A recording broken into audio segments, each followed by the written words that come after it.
However, the electromagnetic triggering system didn't work very well, so in 1918, the British put the project on hold. It wasn't until the mid-1930s, when the situation began to deteriorate and Nazi countries started behaving increasingly aggressively, that the British resumed development. At the start of the war, in September 1939, the naval mining unit HMS Vernon in Portsmouth had advanced far in developing a British model. In fact, in March 1938, Winston Churchill, then First Lord of the Admiralty, proposed in a letter to Defence Minister Thomas Inskip that in the event of war against Germany, the British should place magnetic mines in the Kiel Canal. But the Germans beat them to the punch.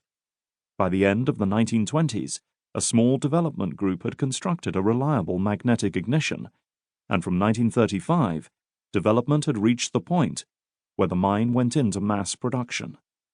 By the outbreak of war, the Germans had around 1,500 magnetic mines ready. Officers were woken. One of the mines gave the British an unexpected breakthrough. In the evening of 22nd of November, a patrol saw a German plane dropping something in the water at the mouth of the Thames. The Coast Guard believed that it was a man in parachute and waded out to investigate.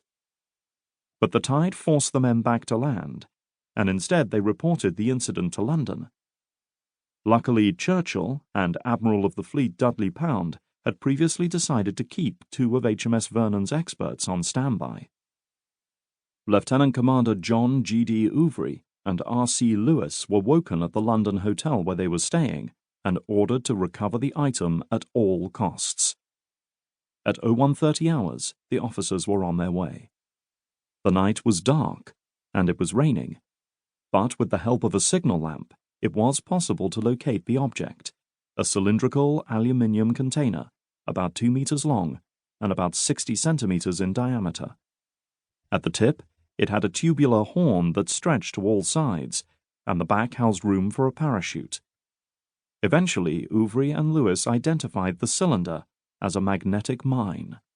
The British had managed to capture an intact copy of the Germans' secret weapon.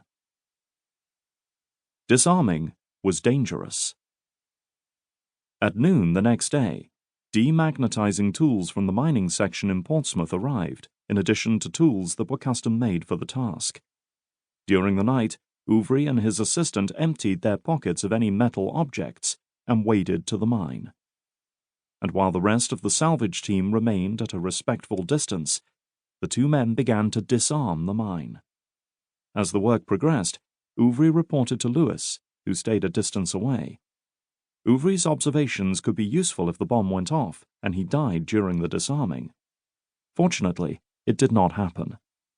After some nervous minutes, Ouvry carefully detached the detonator, rendering the 500-kilogram mine harmless.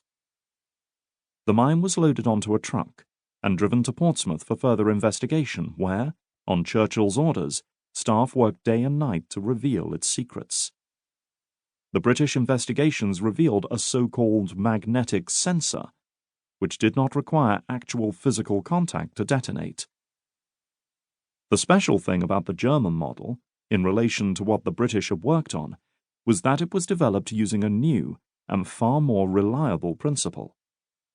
The British version was based on a magnetic coil, a system that tended to fail.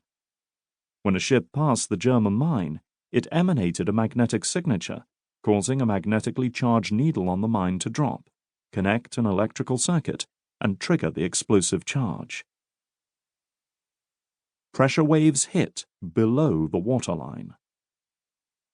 At the same time, the magnetic mine was surprisingly simple. Until now, magnetic mines could only be installed by ship because the iron shell made them too heavy to be transported by air.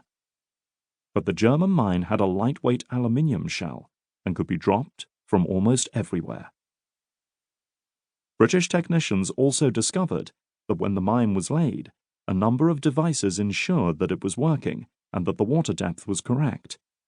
When all systems reported clear, the mine armed itself and was ready for blasting.